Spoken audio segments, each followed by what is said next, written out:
Muy buenos días, Francisco Irieta. Muy buenos días, ¿cómo están ustedes? Muy bien. Hola Enrique, buenos días. Buenos días Álvaro, Joyce, Francisco. Vamos de inmediato a ingresar al área chica. Otro supremazo en pandemia, dice la Corte Suprema de Justicia. Titula la tercera, establece que infringir el toque de queda no representa ningún peligro efectivo.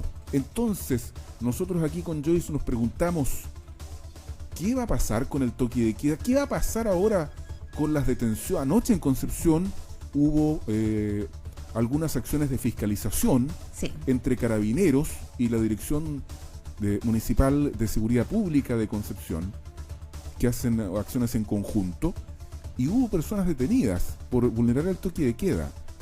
Entonces esas personas podrían eventualmente interponer algún recurso y decir que no debieron haber sido detenidas, por ejemplo.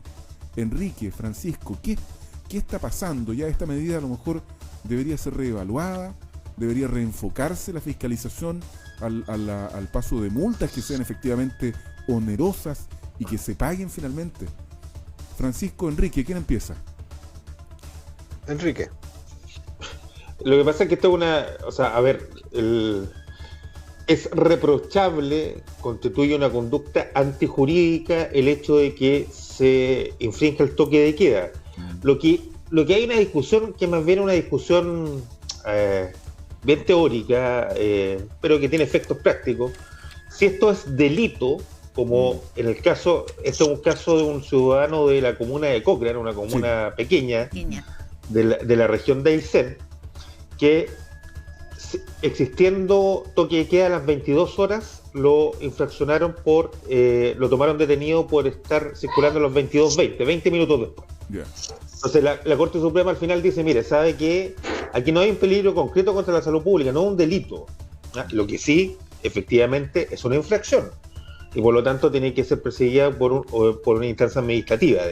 Eso es básicamente. O sea, no es un delito, es una falta, por lo tanto no puede ser detenido. Claro, detenido. eso es. Sí, no es que se diga, mire, ¿sabe qué? Después de este fallo, el toque de queda no corre, no.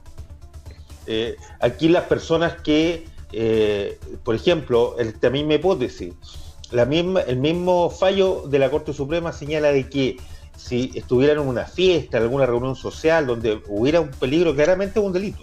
Entonces, ojo con eso. Pero lo que dice, se pone en la hipótesis, 2 personas caminando en una calle desierta, ¿existe un peligro que pueda considerarse delito? No. ¿Es una falta? Sí.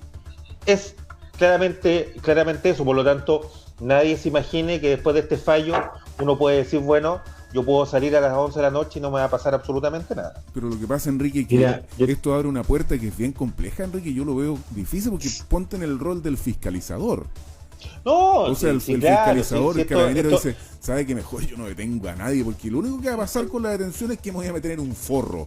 Ese es en un problema, para decirlo. Sí, pero puede ser infraccionado y discúlpame que quizás bajo las normas del Código Sanitario, hay que recordar que el vetusto Código Sanitario del año 67, el que nos rige en estos casos, las multas pueden ser bastante grandes. Y ahí yo te encuentro razón de que deberíamos tener una transparencia respecto a cómo está operando la aplicación de multas y el cobro de esas multas por parte de la autoridad sanitaria. Lo que es más complejo aún, un fallo que no se conoce, porque ayer se filtró de que la Corte Suprema, en la Sala Constitucional, habría acogido un recurso para permitir la celebración de cultos. De cultos, sí. Por un caso de Arica. No se conoce el fallo, pero a mí ese fallo me parece un poquito complejo, porque al parecer, de lo que se conoce, pondría como preeminente la libertad de culto. O sea, como el valor jurídico superior a la salud. Hay que conocer el fallo, pero ojo con eso. Sí, fue por unanimidad además ese fallo. Pero no se conoce, raramente yo acabo de revisar la página del Poder Judicial, todavía el fallo no se conoce. ¿Leíste el del oficial, ya, Enrique, o no? Por supuesto que ya, sí, perfecto. A las 6, 10 de la mañana ya está leído. Francisco Irieta. Oye, yo estaba escuchando atentamente a Enrique, pero quiero quiero recordarle que él durante muchísimas semanas ha venido diciendo de que el principal error del gobierno es que no es eficiente en la comunicación de la crisis, de la gestión de la crisis. Y resulta que lo que vemos con este fallo de la Suprema es algo absolutamente que confunde a la gente, ¿no? Porque el abogado, o los abogados van a poder hacer esta diferencia entre delito, falta, código sanitario, Corte Suprema, pero para el común de las personas que no entendemos que no entendemos el 100% cuando leemos en términos jurídicos, decimos, o sea que ya no me pueden ¿cómo se llama? Multar, detener porque infrinjo el toque de queda. Eso es absolutamente contradictorio con todo lo que con lo que necesitamos en este minuto. Pero mejoremos eso, Francisco, una cosa para efecto que no se entienda. Para las personas que nos escuchan y nos ven, que no se confundan, puede ser aún incluso más gravoso el hecho que te pongan una multa respecto a este caso, porque claramente las multas del Código Sanitario son bastante altas, incluso empiezan en 2 millones de pesos. Sí. Yo sinceramente creo que esto no ayuda al autocuidado que tenemos que fomentar en este periodo que estamos viviendo ahora, donde 2%, dice hoy día el diario, un diario de aquí de la región, el 2% de camas críticas quedan. Yo creo que no habíamos estado en un número tan bajo.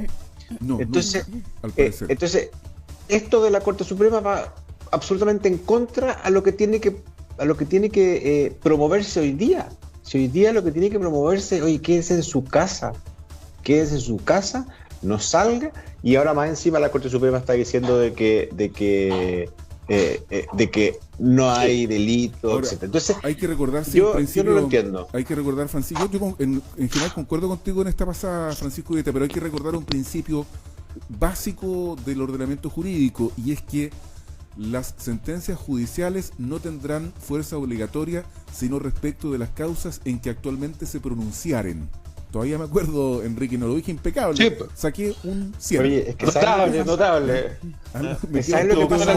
Introducción al derecho. Sí. El que sabe lo que pasa que en la mayoría de las personas no entendemos el lenguaje leguleyo. O sea, lo que Entonces, significa claro, que la sentencia obliga solo respecto del caso en cuestión, que es el asunto de Colchane. No puede aplicarse el resto. Ahora sí, evidentemente un fallo de la Corte Suprema es tenido a la vista por un juez. Y puede ser usado como argumento.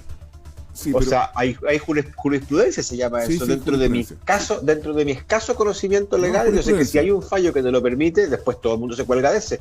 Lo mismo pasaba con la ISAPRE. Lo citan, pero no es obligatorio. Pero no enredemos más a las personas. Bueno. Sigue estando prohibido circular en horarios de toque de queda. Sí. Sigue estando prohibido tener reuniones sociales de otro tipo, digamos, con los aforos que uno conoce.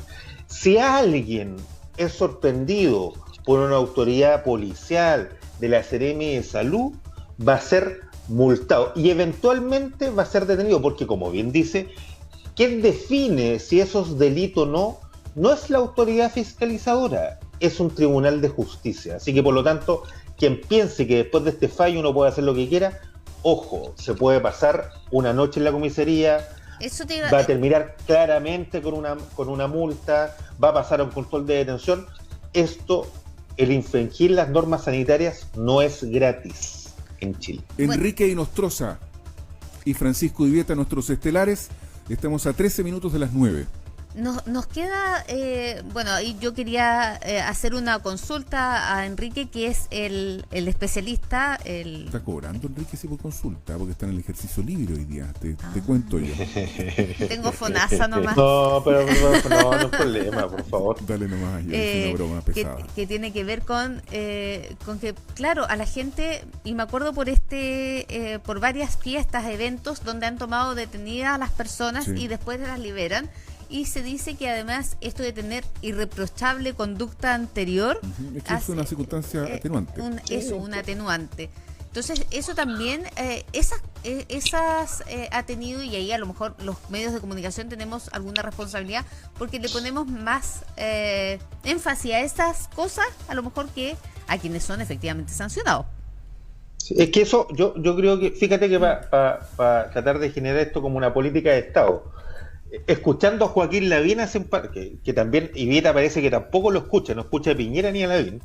Oye, pero si no me Lavín, ha dejado ni hablar y está diciendo ya que no lo Lavín escucho. hace una semana, hace una semana dijo, Llegó con ganas de hablar y nos troza. pero mira, Vieta, hace una semana dijo, debería el Ministerio de Salud, junto con decir en estas conferencias de prensa diarias, señalar cuántas multas se han aplicado, la cuantía de las multas, cuántas se han cobrado. Estoy de acuerdo. Sí. Yo estoy de acuerdo. 100%.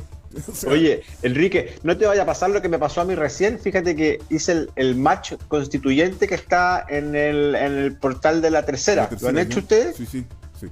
Pueden llevarse una sorpresa. Yo acabo de ver que empaté entre dos y ninguno es mi candidato. Mira. Andrés Entonces, Cruz, ¿qué te ha puesto que Oye, te no quedó con vaya, Andrés Cruz? oye, no, mi candidato es Alejandro Reyes, pero no vayas tú a hacer un match presidencial y te salga Lavín. No, me va a salir Paula Narváez, no te preocupes.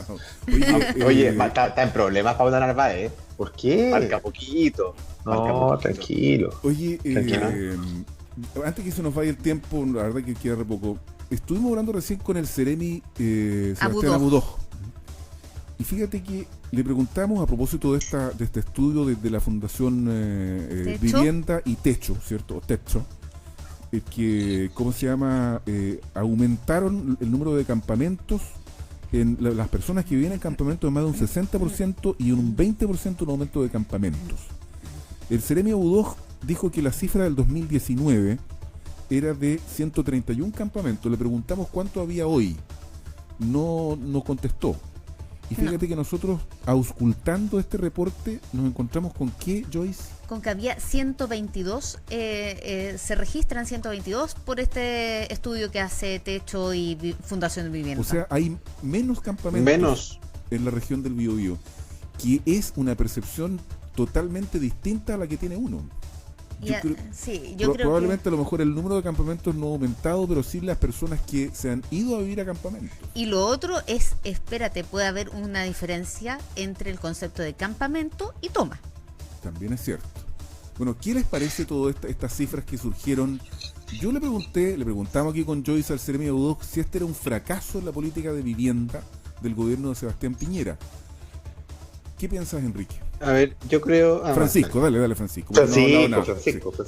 Por favor. No, mira, yo creo que este problema de las viviendas y los déficits de vivienda en todos los gobiernos son dinámicos. Hay gente que entra a los campamentos y hay gente que sale en los campamentos, pero yo creo que esto está sin duda influenciado por dos grandes cosas o por dos grandes desastres que han habido estos últimos años. Primero, el estallido social, que sí efectivamente duró mucho tiempo y aumentó la pobreza en todo Chile y en nuestra región también. Cerraron muchos locales, los comercios dejaron de atender. Pero mira el dato. Y posterior, hay 81.000 personas, Pancho, que viven en campamentos. El dato que estamos poniendo en pantalla. Esta es la cantidad más alta desde 1996. Entonces, a ver, déjame terminar la idea que estaba diciendo, porque además, y después la crisis sanitaria y después la pandemia, que también nos empobrece. Si somos un país más pobre hoy día, eso no tiene que estar en duda y tiene que ser el centro de la discusión de cómo nos recuperamos después. Pero hoy día, efectivamente, Chile, después de 2 años de nuestro estallido delictual y después de la pandemia, somos un país más pobre. Enrique, lo que pasa es que fíjate que hay algunas cifras que son estremecedoras. Las personas que viven en campamentos, en tomas, en asentamientos irregulares, llámale como quiera, solo el 7% tiene acceso al agua potable. O sea, al agua, ni siquiera potable. Al agua, no, ni siquiera al agua potable. Yo insisto, yo comparto el análisis que hace Francisco Ubieta en el sentido de que esto no había pasado nunca antes. Pero las cifras, yo creo que cuando el ministro habla de que es un aumento doloroso, yo creo que el gobierno no tiene que condolerse, más bien tendría que avergonzarse, porque no ha sido capaz de enfrentar este déficit de la vivienda en Chile, que es dramático. Entonces uno no pide que las autoridades se conduelan. Yo creo que hay que asumir algunas cosas. Y aquí hay un fracaso estrepitoso, un 70% de aumento. O sea, contrario a lo que se prometió, en fin, y todo eso.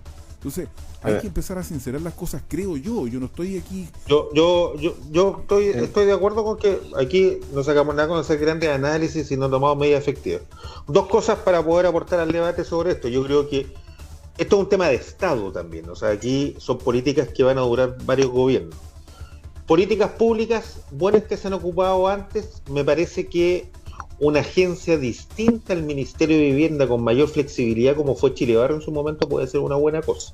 Segundo, hay que reconocer de que se dan muchos subsidios en Chile, voucher, papelitos, pero el problema está en que las personas cuando van a buscar un terreno para poder construir una casa no encuentran, y ahí tenemos un problema con el mercado del suelo. Y ahí, a mi juicio, el Estado tiene un rol mayor. Pongo un ejemplo de una buena política pública inicial. En la ley de presupuesto de este año vigente, se incorporó a instancia del diputado Monsalve, que ha estado invitado viendo estos temas, una glosa para permitir que los gobiernos regionales con plata del FNR puedan comprar terrenos para ponerlo a disposición de los comités de vivienda. Políticas como esa, donde el Estado tiene un rol activo en la gestión del suelo para poder compensar la lógica de mercado, me parece que es una buena política pública.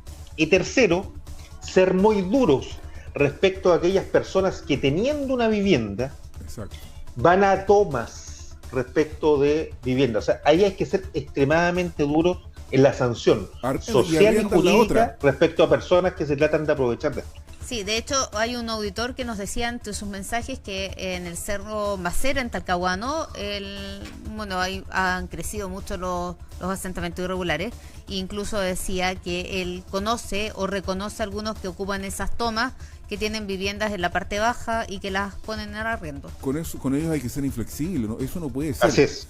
Francisco Idieta. Mira, yo creo que, yo antes de terminar quisiera decir que cuando los gobiernos asumen, tienen un plan.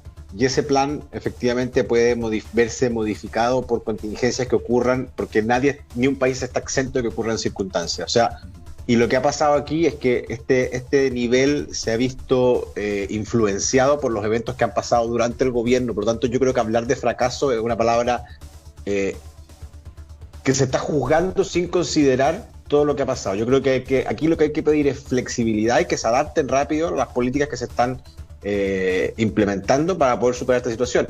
Es lamentable, a nadie le gusta, pero hablar de fracaso cuando todavía no termina y cuando se ha visto modificado por las circunstancias que estamos viviendo, me parece un poco exagerado. Francisco Idieta e Enrique Nostroza, el día lunes vamos a dejar desde ya planteados los temas. Vamos a hablar de las elecciones. El lunes se va a tomar una decisión. ¿Debería tomarse la decisión? Si es que se hacen o no las elecciones del 10 y 11 de abril. Y vamos a hablar también, salvo que ocurra algo en el fin de semana, ¿cierto?, que merezca nuestra atención, de esta solicitud de la Contraloría a la Comisión de Análisis Financiero y a las empresas que administran el fideicomiso ciego de la fortuna del presidente Piñera. Esos son los dos temas. ¿Me permite una cosa, Álvaro? Por favor. Solo